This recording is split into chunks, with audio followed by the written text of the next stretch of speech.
The U.S. could have had way more states, but Congress, drama, and good old-fashioned incompetence got in the way. Let's talk about the almost states, the ones that got ghosted by history.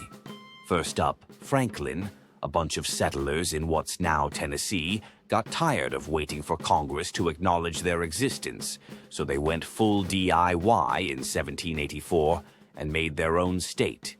Named it after Ben Franklin, assuming he'd be flattered. He wasn't.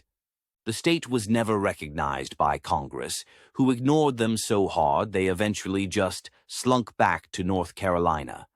Then we have Deseret. The Mormons brought the go big or go home attitude in 1849 with a massive state that would have covered Utah, Nevada, Arizona, and parts of California. They submitted their proposal, complete with a detailed map and a bold vision for a Mormon-dominated territory.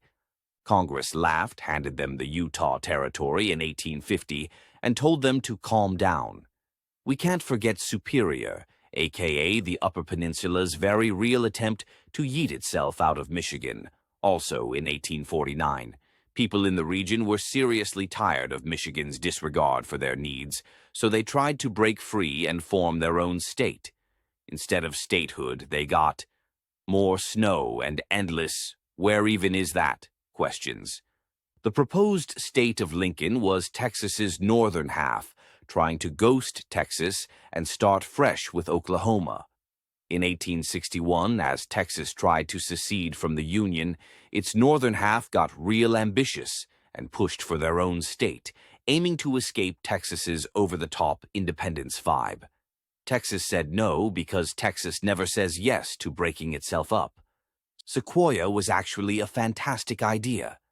In 1905, the 5 civilized tribes of Oklahoma tried to form a Native American-led state that already had a working government and an actual constitution.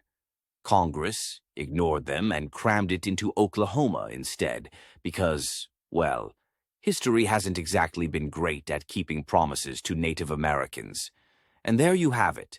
We almost had Franklin, Superior, or even Deseret. But thanks to Congress, politics, or just bad timing, they never made the cut.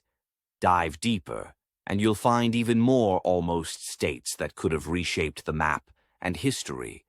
Want more wild history? Check out The Buck Starts Here, where we explore the financial hiccups, interesting choices, and behind-the-scenes deals that helped shape the United States.